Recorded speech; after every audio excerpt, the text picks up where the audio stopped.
Hi friends, welcome back to my channel.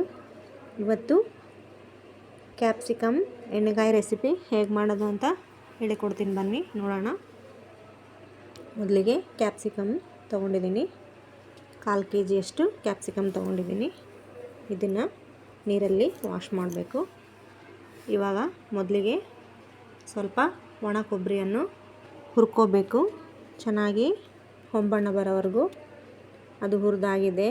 ಇವಾಗ ಸ್ವಲ್ಪ ಶೇಂಗಾ ಬೀಜವನ್ನು ಹುರ್ಕೊತೀನಿ. ನೋಡಿ, ಇದು ಕೂಡ ಹೊಂಬಣ್ಣ ಬರೋವರೆಗೂ ಹುರ್ಕೋಬೇಕು. ಇದು ಶೇಂಗಾ ಚೆನ್ನಾಗಿ ಹುರಿದ್ರೆ ಶೇಂಗಾ ಪೌಡ್ರು ಚೆನ್ನಾಗಿ ಬರುತ್ತೆ, ಶೇಂಗಾ ಪುಡಿ ಚೆನ್ನಾಗಾಗುತ್ತೆ. ಕೆಂಪಗಾಗೋವರೆಗೂ ಹುರ್ಕೋಬೇಕು. ಇವಾಗ ನೋಡಿ, ಅದೆರಡು ಹುರಿದಾಗಿದೆ. ಇವಾಗ ಕ್ಯಾಪ್ಸಿಕಮ್ಮನ್ನು ಹೆಚ್ಚಿಟ್ಕೊತಾ ಇದ್ದೀನಿ. ಎಣ್ಣೆ ಬದನೆಕಾಯಿ ಮಾಡ್ತೀಯಲ್ವ, ಅದೇ ಥರನೇ ಇದು ಕೂಡ ಹೆಚ್ಕೋಬೇಕು. ನೋಡಿ, ಈ ಥರ 4 ಭಾಗ ಆಗಿ ಮಾಡ್ಕೋಬೇಕು. ಒಳಗಡೆ ಬೀಜ ನೀವು ಬೇಕಂದರೆ ಇಟ್ಕೋಬೋದು, ಬೇಡ ಅಂದರೆ ಅದು ಕೂಡ ರಿಮೂವ್ ಮಾಡ್ಬೋದು.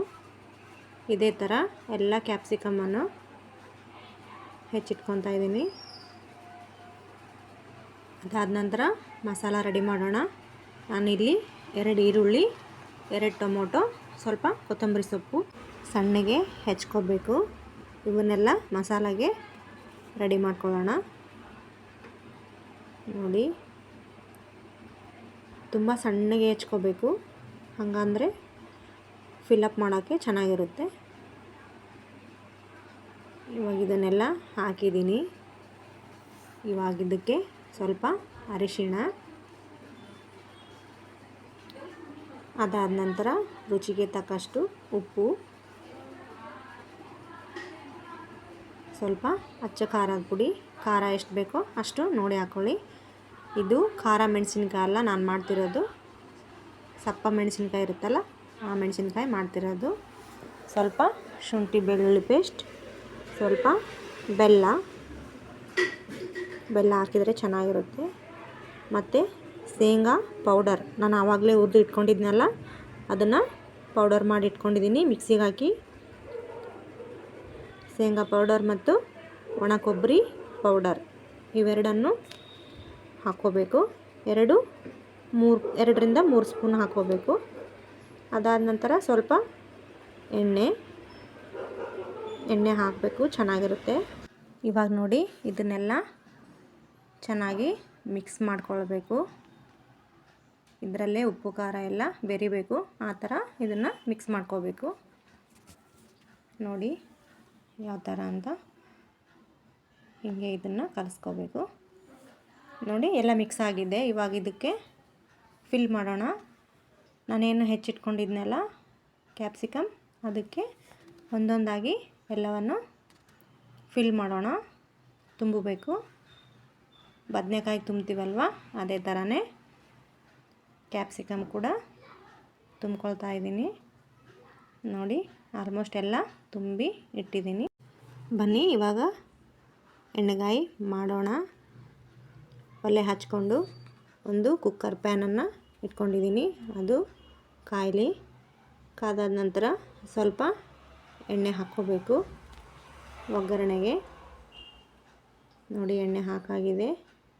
ಸ್ವಲ್ಪ ಸಾಸಿವೆ, ಜೀರಿಗೆ ಮತ್ತು ಕರಿಬೇವು ಸೊಪ್ಪು ಹಾಕಿದ್ದೀನಿ. ಇದು ಕೂಡ ಚಿಟಪಟ ಅಂದಮೇಲೆ ಇವಾಗ ಇದಕ್ಕೆ ನಾವೇನು ಫಿಲ್ ಮಾಡಿ ಇಟ್ಕೊಂಡಿದ್ವಲ್ವ ಕ್ಯಾಪ್ಸಿಕಮ್ ಮಸಾಲ, ಅದನ್ನು ಒಂದೊಂದಾಗಿ ನಿಧಾನವಾಗಿ ಪ್ಯಾನ್ ಒಳಗೆ ಹಾಕ್ಕೋಬೇಕು. ಸಿಡಿಯುತ್ತೆ, ನಿಧಾನ ಹಾಕ್ಕೊಳ್ಳಿ. ನೋಡಿ, ಈ ಥರ ಎಲ್ಲವನ್ನು ಹಾಕ್ಕೊಂಡಿದ್ದೀನಿ. ಸ್ವಲ್ಪ ಒಂದು ರೌಂಡ್ ಹೀಗೆ ತಿರ್ಸ್ಕೊಳ್ಳಿ ನಿಧಾನವಾಗಿ. ನೋಡಿ,